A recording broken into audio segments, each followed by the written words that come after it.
وَلَنَبْلُوَنَّكُمْ بِشَيْءٍ مِّنَ الْخَوْفِ وَالْجُوعِ وَنَقْصٍ مِّنَ الْأَمْوَالِ وَالْأَنفُسِ وَالثَّمَرَاتِ وَبَشِّرِ الصَّابِرِينَ۔ فرمایا میں ضرور تمہیں آزماؤں گا، میں ضرور تمہیں آزماؤں گا، خوف دے کر، جانوں مالوں پھلوں کی کمی دے کر، اور اگر تم نے صبر کیا تو میرے محبوب انہیں جنت کی اور میری رحمت کی خوشخبری سنا دیجئے۔ اگر کوئی نیک بیمار پڑ جائے تو اس کی اللہ آزمائش فرما رہا ہوتا ہے، اس کی اللہ آزمائش کرتا ہے، اللہ تبارک و تعالیٰ اس پر فضل فرماتا ہے، اس کی آزمائش کرتا ہے۔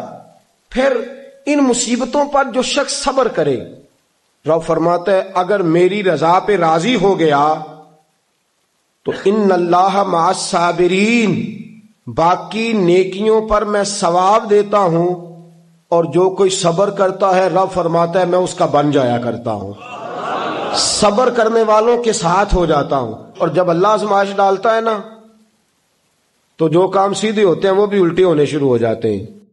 جب خدا کی طرف سے وَلَنَبْلُوَنَّكُمْ بِشَيْءٍ مِّنَ الْخَوْفِ وَالْجُوعِ وَنَقْصٍ مِّنَ الْأَمْوَالِ وَالْأَنفُسِ وَالثَّمَرَاتِ، جب اللہ کی طرف سے آزمائش آتی ہے، جب انسان پر اللہ کی طرف سے کوئی چیز نازل ہوتی ہے، آپ سونے کو ہاتھ رکھتے ہیں تو مٹی ہو جاتی ہے، آپ کسی طرف بھی، بہت سے دوست آ کے کہتے ہیں جی قدم آگے اٹھاتا ہوں جاتا پیچھے ہے، کیا کروں؟ تو میں اکثر عرض کرتا ہوں کہ تھوڑے دن قدم اٹھانا ہی چھوڑ دیں۔ کیا کریں؟ بیٹھ کے اللہ اللہ کریں، صبر کریں، دعا کریں۔ کچھ وقت انسان پر ایسا ہوتا ہے، تلک الایام نداولها بین الناس، جو اللہ نے انسان کے دن بدل کے رکھنے ہوتے ہیں، کچھ وقت ایسا ہو، پھر ایک وقت آتا ہے کہ وہی انسان مٹی میں ہاتھ رکھتا ہے تو اللہ اسے سونا بنا دیتا ہے۔ رب آزمائش کرتا ہے، رب آزماتا ہے۔ جو لوگ مصیبتوں پر صبر کرتے ہیں، جو لوگ مصیبتوں پر صبر کرتے ہیں، سید عالم نور مجسم شفیع معظم صلی اللہ تعالی علیہ وسلم نے فرمایا، رب فرماتا ہے ایک بندہ اللہ کی بارگاہ میں کھڑا ہوا، قیامت کا دن ہے، فرشتے نامہ اعمال کھولنے لگے۔ اللہ نے فرمایا فرشتوں تمہیں پتہ ہے میں نے اسے دنیا میں بڑے دکھ دیے تھے، اس پر بڑی آزمائشیں آئی تھی، اس نے زندگی بڑی تکلیف میں گزاری تھی، تمہیں خبر ہے؟ یا اللہ ہم جانتے ہیں، بڑا صابر ہے، بڑا صابر ہے، اس نے صبر کے ساتھ وقت گزارا، صبر کے ساتھ اپنے اوقات کو طے کیا۔ رب فرماتا ہے جو اتنا صبر کرے میں اس کا نامہ اعمال ٹٹولوں، اس کا نامہ اعمال کھولتے ہوئے مجھے شرم آ رہی ہے، سارا کچھ لپیٹ دو اور بغیر حساب کتاب اسے جنت میں داخل کر دو۔ یہ صبر کرنے والا ہے، یہ صبر کرنے والا ہے۔ بڑی خوبصورت حدیث، بڑی، بخاری شریف میں موجود ہے۔ بخاری شریف کی یہ حدیث ایسی ہے جسے میں جب بھی پڑھتا ہوں میں چوم لیتا ہوں۔ حدیث کیا ہے؟ رسول کریم صلی اللہ تعالی علیہ وسلم نے فرمایا، رب فرماتا ہے ایک بندہ ہے، اس کو میں نے آنکھیں نہیں دی، اس کو میں نے آنکھیں نہیں دی، اندھا ہے، پیدائشی اندھا ہے یا بعد میں کسی وجہ سے ہو گیا، اس کے پاس آنکھیں نہیں، لیکن اس نے زندگی بھر صبر کیا، اس نے زندگی بھر صبر کیا۔ صبح قیامت وہ کھڑا ہوا تو رب کریم نے فرشتوں سے فرمایا، فرشتوں اس کو میں نے آنکھیں نہیں دی، بیچارہ نہ بیٹی دیکھ سکا نہ بیٹا، نہ باپ دیکھ سکا نہ ماں، یہ کوئی دنیا کا نظارہ نہیں کر سکا، تم بتاؤ اس کا اجر کیا ہے؟ فرشتے کہتے ہیں مولا جنت کا اعلیٰ درجہ دے دے، اللہ اسے بے حساب بخش دے۔ تو رب فرماتے اس نے ساری زندگی بغیر آنکھوں کے صبر کیا ہے، اسے صرف جنت نہیں ملے گی بلکہ آج اسے اس کا رب اپنا دیدار بھی کرائے گا۔ فرمایا قیامت میں لوگ جنت کے نظارے کریں گے اور یہ اللہ کا دیدار کرے گا، اس کو رب کریم کے جلوے دکھائے جائیں گے، اس لیے کہ یہ صابر رہا۔ اور میرے اعلیٰ حضرت فاضل بریلوی رحمۃ اللہ علیہ فرماتے ہیں جو صابر ہوتا ہے نا، توجہ ہے آپ کی، میری بات کی سمجھ آ رہی ہے؟ اعلیٰ حضرت فرماتے ہیں بڑا قیمتی جملہ، فرماتے ہیں جو صابر ہوتا ہے وہ سکون میں ہوتا ہے۔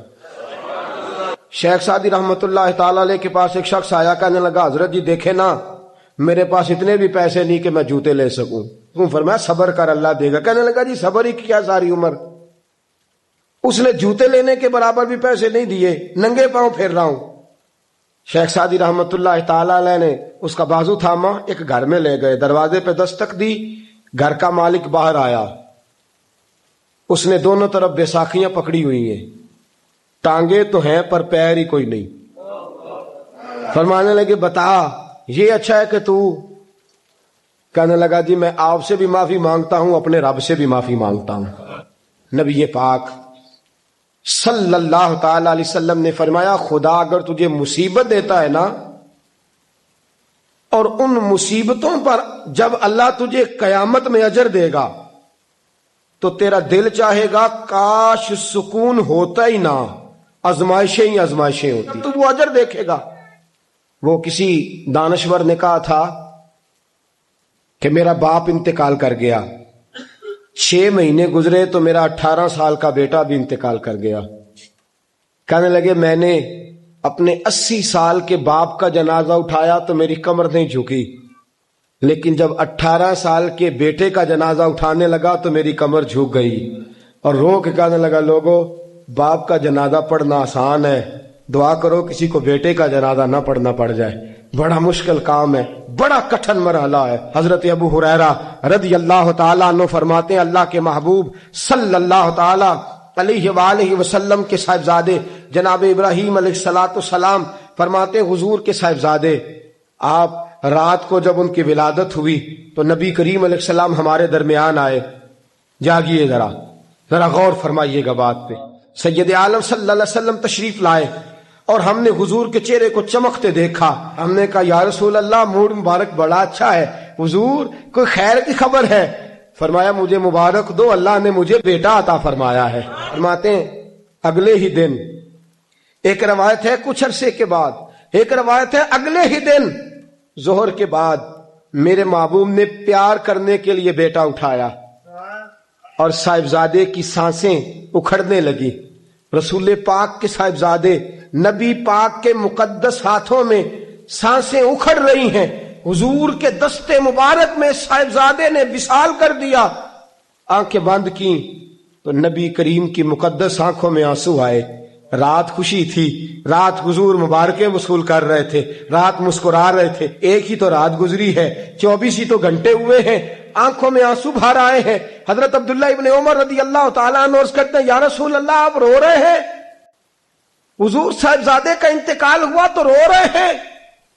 نبی رحمت صلی اللہ تعالی علیہ وسلم نے فرمایا عبداللہ دل میرا غمزدہ ہے، آنکھوں میں آنسو ہیں، پر میں اپنی زبان سے وہی جملے کہوں گا جس سے میرا اللہ راضی ہوگا، میں کوئی بے صبری والی بات نہیں کروں گا۔ اور یاد رکھیے مصیبتیں اللہ کے پیاروں پر آتی ہیں۔ 500 سال فرعون نے دعوی خدائی کیا ہے معاذ اللہ، 300 سال فرعون کا حال یہ تھا کہ ننگے پاؤں کانٹوں پہ چلتا تھا اور اس کے پیر میں کانٹا بھی نہیں چبھتا تھا۔